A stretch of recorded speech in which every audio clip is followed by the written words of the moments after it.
네, 경제 현장 오늘 이슈 체크로 이어갑니다. 인력을 구하지 못한 우리 기업이 합법적으로 외국인 근로자를 고용할 수 있도록 한 고용허가제 시행 20년이 됐습니다. 이 고용허가제로 정부는 내년 외국 인력 쿼터를 16만 5천 명으로 늘리기로 했는데요. 외국인 근로자가 일할 수 있는 업종까지 넓히면서 안도하는 기업도 있지만 이 정도로 인력난이 해소될지는 미지수죠. 이영면 동국대 경영학과 교수 모시고 외국인 근로자 문제 자세히 짚어보겠습니다. 교수님 어서 오십시오. 네, 반갑습니다. 반갑습니다. 우리 산업 현장에 정말 근로자 부족이 심각한데 이 고용허가제로 우리나라에 들어와서 일하는 외국인 근로자들 지금 적지 않습니다. 내년에 지금 대폭 늘리기로 했어요. 얼마나 지금 늘어나게 되는 겁니까? 네, 이제 금년에 12만 명이었거든요. 예. 그래서 내년에 4만 5천 명을 늘려서 이제 16만 5천 명까지 늘리겠다. 그래서 지난 한 3년 동안 굉장히 빠른 속도로 증가하고 있는 현실입니다. 그만큼 산업 현장에서 외국인 근로자를 필요로 하는 기업들이 지금 많기 때문에 이러는 거죠. 그렇죠. 이제 업종에 따라서 많이 다르겠습니다만 특히 이제 중소기업이나 농어촌이나 이런 데서는 한국 인력, 내국인 인력을 구하기 어렵다. 외국인 근로자라도 쓰게 해달라. 이런 이제 요청이 상당히 높은 수준이었거든요. 그러면 이 숫자도 늘어나고 10만 5천 명으로 일할 수 있는 뭐 범위도 확대가 된다면서요? 그럼 네, 어떻게 그렇습니다. 확대가 되나요? 주로 이제 중소제조업, 농어촌 이런 쪽이 중심이었는데 이번에 이제 음식점업 그리고 임업, 광업까지 이제 확대를 했습니다. 그래서 정부가 이제 요구만 있다 그래서 그걸 바로 허용해 줄 수는 없고 네. 실태 조사하고 또 내국인 일자리를 잠식하지 않는 그런 정도의 범위 내에서 업종도 확대해서 내년부터 인력을 도입하기로 했습니다. 네. 지금 음식점에서는 외국 인력, 우리 주로 조선족 동포들께서 일을 하시는군요. 일반 그렇습니다. 예를 들면 동남아에서 오신 분들은 지금 식당, 안 되죠. 음식점에서는 못하게. 네, 지금까지는 이제 해외 동포, 해외 주로 동포들. 중국이나 구소련 이쪽에서 계시던 동포들은 와서 일할 수 있었는데 예. 동남아를 포함한 외국인 근로자는 이제 허용이 안 됐다가 내년부터는 이제 시범적으로 그 한식점의 주방 보조. 홀 서빙까지는 아니고 주방 이제 보조만? 식당 이제 주방 안에서 보조하는 역할로 시범적으로 시행하기로 했습니다. 홀 서빙은 아직은 허가를 안 네, 한대요? 아마도 이제 여러 가지 뭐 예상되는 부작용이 있을 수 있기 때문에 홀 서빙을 이제 내국인들이 아직도 좀 하고 있고 아마 이제 점주들은 그것까지 빨리 확대했으면 좋겠다라고 하지만 또 내국인 근로자들에 대한 미치는 영향도 검토해봐야 되니까 내년에는 일단 시범 적용으로 지금 결정을 한 것으로 알고 있습니다. 예. 이번에 업종이 확대되면서 호텔이나 콘도에는 외국인 근로자 이번 허용이 안 됐다고 하던데 호텔, 콘도가 좀 상당히 원하지 않았습니까?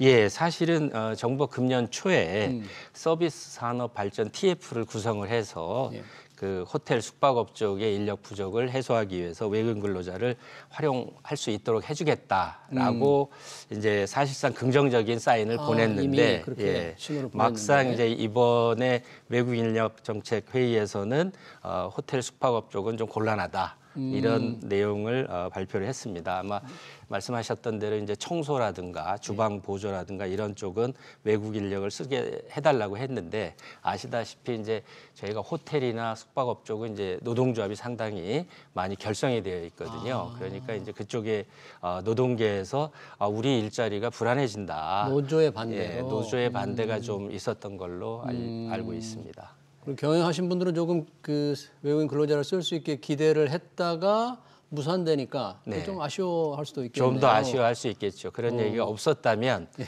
좀 기대 수준이 낮았을 텐데 해줄게라고 했는데 막상 결정해서 빠지니까 더 실망스럽다고 하겠습니다. 그러네요. 지금 내년 외국인 근로자 16만 5천 명으로 늘어나게 된다면 정말 올해보다 뭐 4만 5천 명 이상, 4만 5천 명이 늘어나는데 이 정도면 어떻습니까? 산업 현장의 수요 좀 충분히 충족을 할 수 있을 것 같습니까?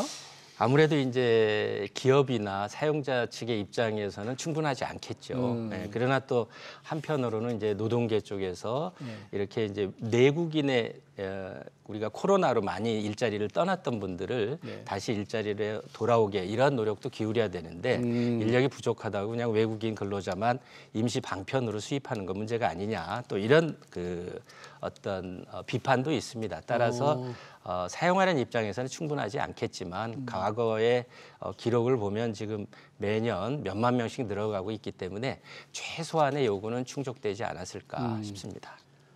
요즘 그 업종마다 조금 아까 차이가 있을 거라고 그랬는데 상당히 인력 부족을 특히 심각하게 느끼는 업종들은 어떤 분야가 좀 많습니까? 아무래도 이제 농촌 같은 경우에는 저희가 아마 시골에 가서 보시면 알겠지만 대부분 농사를 실제로 작업을 하시는 분들은 외국인으로 다 채워져 있거든요. 그래서 이제 우리는 외국인 근로자가 없으면 어렵다. 그리고 중소기업 같은 경우는 이제 우리가 흔히 가장 중요한 뿌리 산업이라고 하는데요. 예. 그런 이제 도금 금형이라든가 도금이라든가 이런 작업이 상당히 3D 업종이라고 그럴까요? 예. 어려운 형편입니다. 그래서 이제 그런 쪽이라든가 특히 이제 조선업도 우리가 예로 들 수가 있는데 조선업 같은 경우에는 저희가 불황을 겪기 전에 인력이 한 20만 명 정도였는데 최근에 우리가 수주를 굉장히 많이 하지 않았습니까? 그럼에도 불구하고 현재 인력이 10만 명이 채 되지가 않습니다. 절반이 안 되네요. 이제 아무리 기술이 발전해서 인력 수요가 줄어든다고 하더라도 인력이 뭐 수만 명 이상 부족하다는 얘기가 있고 정부에서도 이제 지금 고용 허가제만이 아니고 새로운 비자를 만들어서 일단 들어와서 용접이나 이런 기술을 가르친 다음에 취업할 수 있도록 이런 이제 특단의 대책도 세우고 있는 것으로 알고 있습니다. 예. 그러니까 수주를 많이 받았는데 인력이 부족하니까 아주 해외에다 도크를 새로 짓는 그런 회사들도 많이 있다면서요. 지금 그렇죠. 상황이 정도 심각한데. 필리핀에도 도크를 만들었다는 얘기도 있고 이제 국내에서 아무래도 인건비의 부담도 있기 때문에 조선사들이 이제 해외에 도크를 만드는 작업은 이제 중장기적으로 진행해 왔던 건데 최근에 수주 물량이 이제 굉장히 늘어나니까 일단 주문은 받아놓고 생산을 해야 되는데 이제 골치 아픈 상황이라 정부가 좀 외국인 근로자를 대폭 좀 활용할 수 있게 해줘라. 이제 정부에서도 아마 상당히 적극적으로 임하고 있는 것으로 알고 있습니다. 자, 외국인 근로자 이렇게 이제 필요한 업종이 많아서 이렇게 늘렸는데 아까 호텔 숙박은 못하는 것처럼 뭔가 이 자칫하면 국내 우리 일자리, 국내 근로자들의 일을 뺏어가지 않는 우려. 그러니까 노조가 좀 반대했다고 그랬잖아요. 그런 우려는 좀 현실적으로 심각합니까? 어떻습니까? 사실은 이제 통계청의 조사에 따르면 청년층 중에 한 40여 몇 명이 그냥 쉬었다거든요. 그냥 쉬었다. 예, 이게 일자리를 찾아보지도 않고 적극적으로. 근데 이제 나라 경제를 보면 그런 젊은 청년들이 이제 일자리로 갈 수 있도록 정부가 그런 정책도 좀 적극적으로 해야 되는데 이렇게 외국인 근로자를 수입하는 게 문제가 아니냐. 놀고 있는 사람들도 있는데. 젊은 청년들이 많은데. 그러나 이제 한 번 더 생각을 해보면 지금 외국인 근로자를 수입하는 일자리는 우리가 흔히 얘기하는 이제 3D 업종이라고 그럴까요? 그래서 임금도 높지 않고 일도 좀 험하고 하기 때문에 청년층들이 그렇게 선호하는 일자리는 아닙니다. 그래서 그렇게 상충되는 문제는 특별히 없을 것 같고요. 그다음에 중소기업이나 이런 자영업자들이 이제 외국인 근로자를 쓰려면 일단 국내에 구직 광고를 최소한 일주일 이상 하도록 해야 됩니다. 그래서 국내인들이 나 일하겠어 하면은 자격이 안 되거든요. 노력을 좀 했다는 걸 보여야 된다.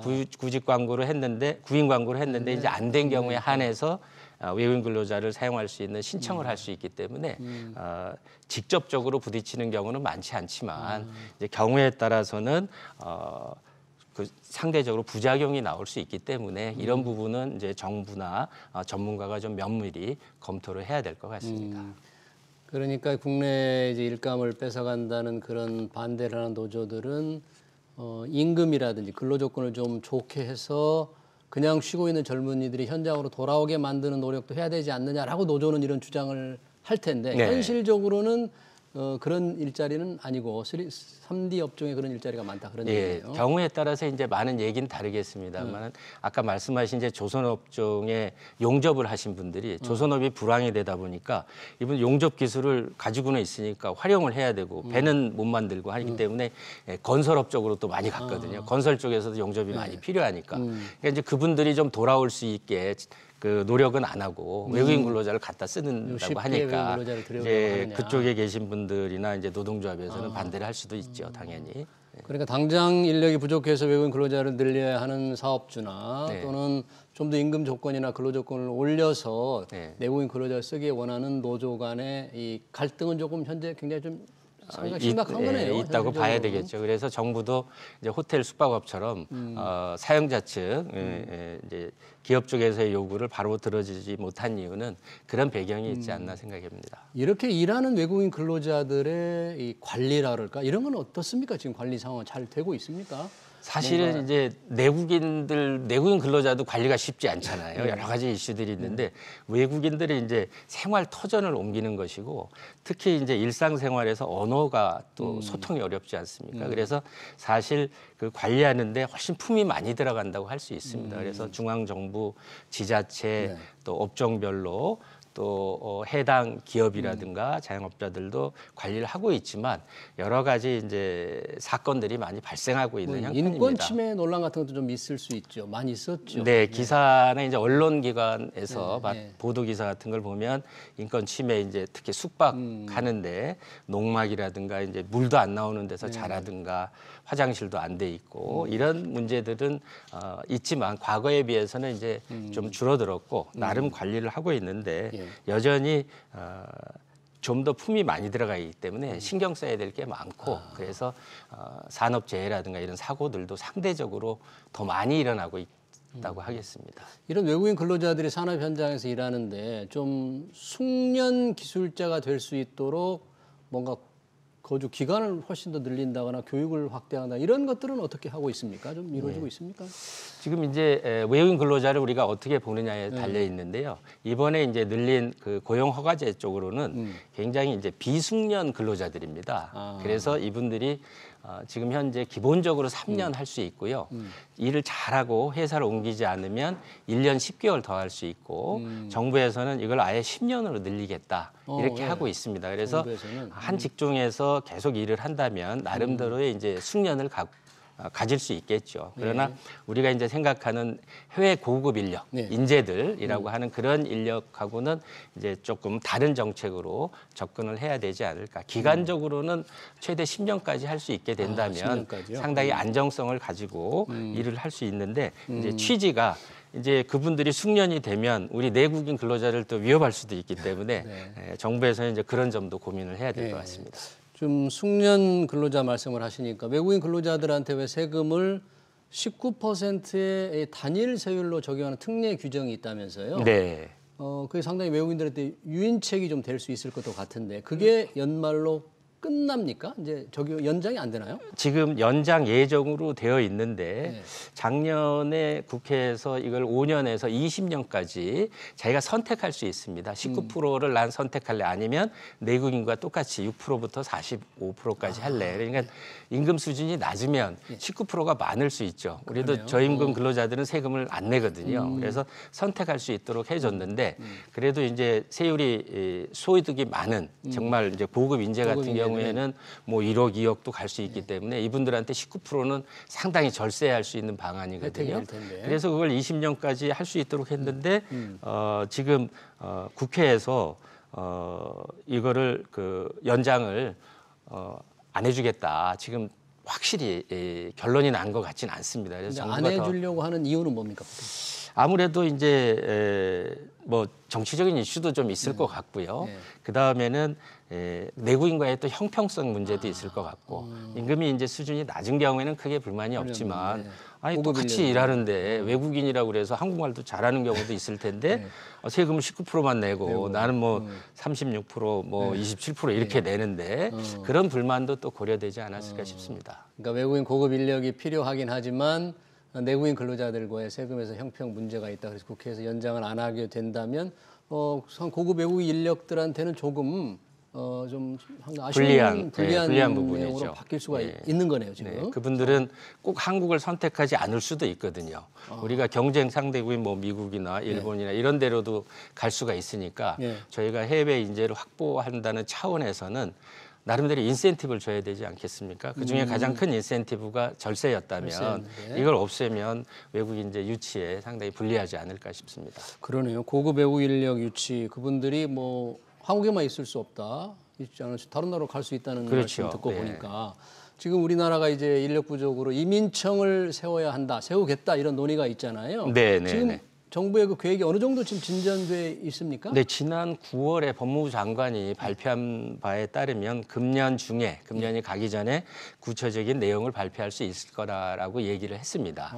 그래서 아마 정부 내에서는 상당히 구체적인 안을 가지고 있을 것 같습니다. 그리고 이제 이 이민청이든 뭐 이름은 가칭이지만 뭐 고용노동부, 또 법무부, 산업자원부 이런 다양한 부처에서 별도로 정책을 시행하다 보니까 이게 이제 서로 잘하려고 하다 보면 꼬일 수가 있는 거죠. 그래서 그걸 전체적으로 이제 총괄할 수 있는 그런 어떤 컨트롤 타워라고 할까요? 그런 부분에서 이제 이민청에 대한 논의가 상당히 구체적으로 진행돼 왔고 정부에서도 아마 안은 가지고 있는데 언제 이제 발표하느냐 이런 고민을 좀 하고 있지 않을까 싶습니다. 원래는 연내에 좀 구체적인 안을 이제 발표할 계획이라고 했는데 아직 나오지는 않았습니다. 그렇게 만약에 이제 발표해서 우리가 이민청이 만들어진다면 외국인들 관리도 잘 되지만 좋은 고급 인력을 좀 많이 들여오고 싶어하는 그런 이유 때문이잖아요.